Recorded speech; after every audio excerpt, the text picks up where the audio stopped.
इस्म छा खे चइबो आहे? कंहिं बि माण्हू, जानवर, पखी, हंध, माग, मकान, वक़्त, हालत, ख़ासियत, रिश्ते, आवाज़, इन्हनि सभिनि जे नालनि खे इस्म चइबो आहे। इस्म जी माना आहे नालो। त इन्हनि सभिनी शयुनि जे नालनि खे इस्म चइबो आहे। इस्म जा वरी अॻियां जुदा जुदा क़िस्म आहिनि। बुनियादी तौर ते इस्म जा 3 क़िस्म आहिनि, जामिद, मुश्तक ऐं मस्दर। ये बुनियादी तौर ते इस्म जा क़िस्म आहिनि, पर माना जे लिहाज़ सां इस्म जा विहारो खनि क़िस्म आहिनि। असां हर क़िस्म खे अलॻि अलॻि करे पढ़ंदासीं, पर फ़िलहाल असां हीअ बुनियादी क़िस्म पढ़ंदासीं।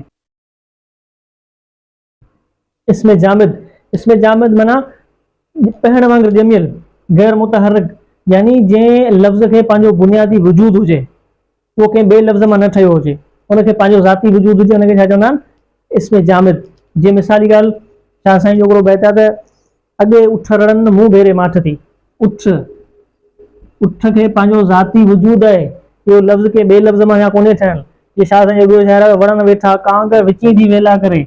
कांग, इहो लफ़्ज़ हिन जो ज़ाती लफ़्ज़ आहे, कंहिं ॿिए मां निकितल कोन्हे। त अहिड़े क़िस्म जा लफ़्ज़ जिन खे पंहिंजो ज़ाती वजूद हुजे, उन्हनि खे छा चइबो आहे? इस्म जामिद। असां वटि नंबर ॿियो इस्म आहे इस्म मुश्तक।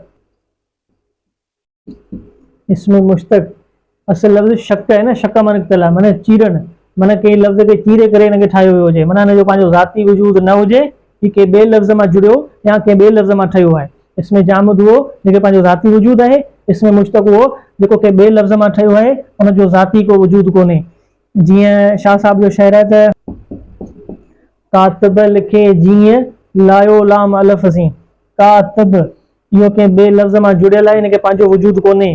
कातिब लफ़्ज़ कतब मां निकितल आहे। ये लफ़्ज़ आहे ख़ादिम। ख़ादिम इस्म मुश्तक आहे, छाजे करे? ख़ादिम खे पंहिंजो वजूद कोन्हे, इहो लफ़्ज़ ख़ादिम मां निकितल आहे। साॻी तरह सां अहिड़े क़िस्म जा लफ़्ज़ जेके कंहिं ॿिए लफ़्ज़ मां जुड़ियल हुजनि, उनखे पंहिंजो ज़ाती वजूद न हुजे, उनखे छा चइबो आहे? इस्म मुश्तक चइबो आहे। जीअं मिसाल तौर सरदार, सरदार असल फारसी ॿोली जो लफ़्ज़ आहे, पर सरदार लफ़्ज़ खे पंहिंजो वजूद कोन्हे। छा साईं फरमान, मारू मिट मरील जा सभई मूं सरदार। त सरदार ये ॿिए के लफ़्ज़ में जुड़ियल आहे, हिनखे पंहिंजो ज़ाती वजूद कोन्हे। इस्म मुश्तक उहो जेके पंहिंजो ज़ाती वजूद न हुजे। इस्म जामिद उहो जेके पंहिंजो ज़ाती वजूद हुजे। हाणे अचूं था इस्म मस्दर ते।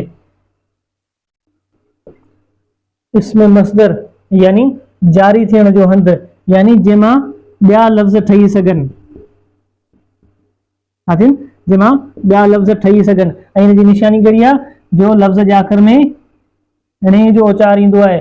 जीअं उर्दू में ना जो उचार हूंदो आहे, आना, जाना, खाना, पीना, तीअं सिंधीअ में णे जो उचार ईंदो आहे। अचणु, वञणु, लिखणु, पढ़णु, सुम्हणु, जाॻणु, इहे सभु छा आहिनि? इहे इस्म मस्दर आहिनि। इन्हनि में जा ॿिया लफ़्ज़ ठही सघंदा। शाह साईं जो शाइर आहे, हलण सां होत जो वञण मूं न वस। हलण ऐं वञण ॿई इस्म मस्दर आहिनि। जाॻण जशन जिन खे सुख न सारी रात। जाॻण छा आहे? इस्म मस्दर आहे। त इस्म मस्दर उहो जंहिंमां ॿिया लफ़्ज़ ठही सघनि।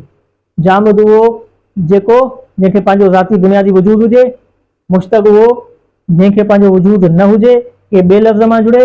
मस्दर उहो जंहिं मां लफ़्ज़ जुड़नि ऐं हुन जे आख़िर में णे जो निशान ईंदो आहे।